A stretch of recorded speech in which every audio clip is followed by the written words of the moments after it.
La présidente du conseil départemental et municipal, maire de la ville de Pointe-Noire, Evelyne Tchitchele, a lancé ce 24 novembre 2022 au siège du Conseil congolais des chargeurs la 3e édition de l'initiative Quality Day, portée par l'Université des connaissances africaines UCA que dirige Patrice Passy. Le concept Quality Day a la capacité de rassembler les sociétaires œuvrant sur la chaîne de valeur et sur la problématique de la qualité de l'alimentation au Congo. Mais ce n'est pas tout, il vise plusieurs objectifs. L'objectif visé reste le même, à savoir sensibiliser, informer les Congolais aux enjeux de la qualité. L'objectif aussi, c'est de créer une dynamique nationale autour de la promotion de la qualité afin que le plus grand nombre s'en approprie, puisque cela fait partie d'une des conditions de notre développement. C'est la santé des Congolais qui finalement a dicté ce choix.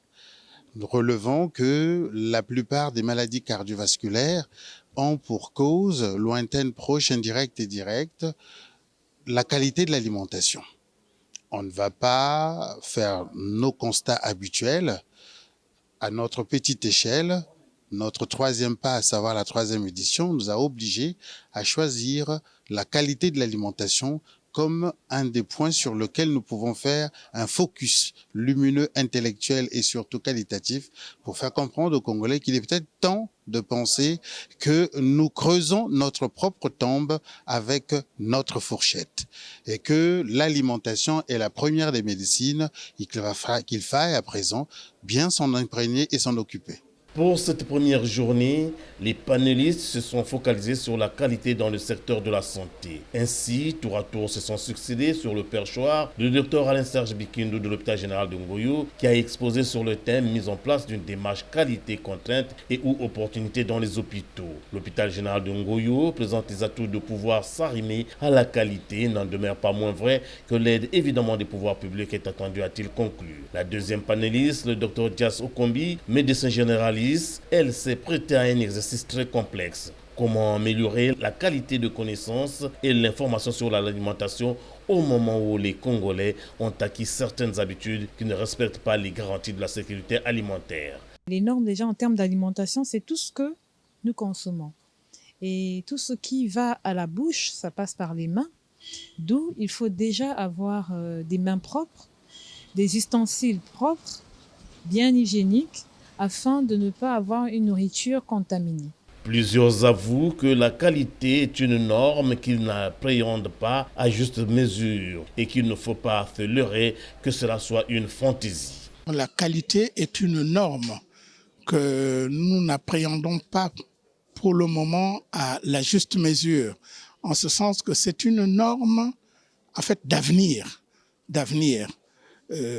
Beaucoup pensent que c'est une fantaisie.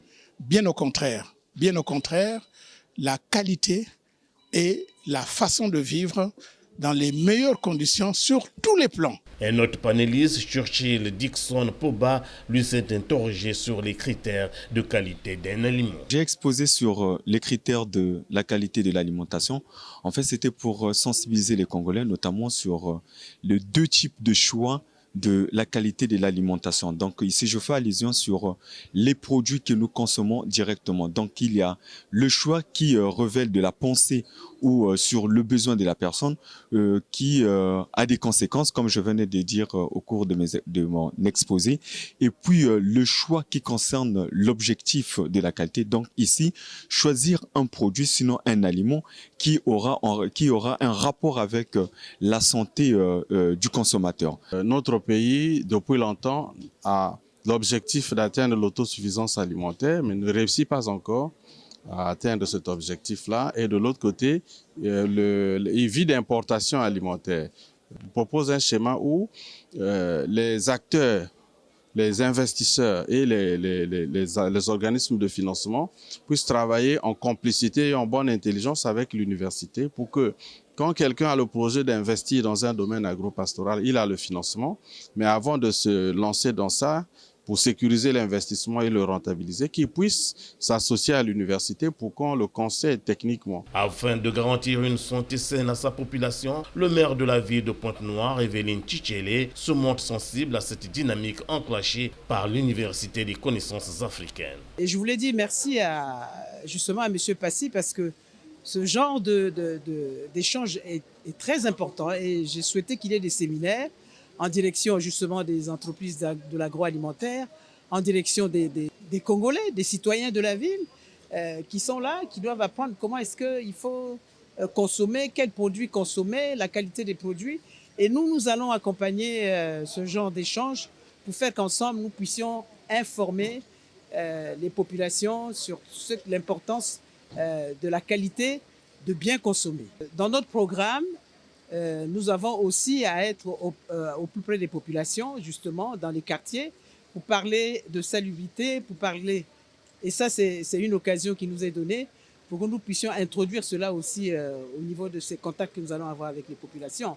Mais le Congolais doit savoir qu'est-ce qu'il consomme, quelle est la qualité des produits, et c'est pour ça que j'insiste que nous, mairie, nous allons accompagner tous ceux qui sont porteurs de ce genre de projet. Que retenir de cette première journée? On a appris beaucoup de choses et on est très content. Moi, par exemple, je ne savais pas que M4 faisait des analyses. Entre-temps, j'avais eu un marché que j'ai laissé parce qu'en fait, mes produits ne sont pas certifiés. Or, si je le savais depuis longtemps, je m'approchais du laboratoire. En dehors de cela, en fait, avant, on critiquait l'association de consommateurs, mais aujourd'hui, on a appris que, en fait, ils font beaucoup de travail, mais qui ne donnent pas de résultats parce qu'à un niveau donné, on ne fait rien.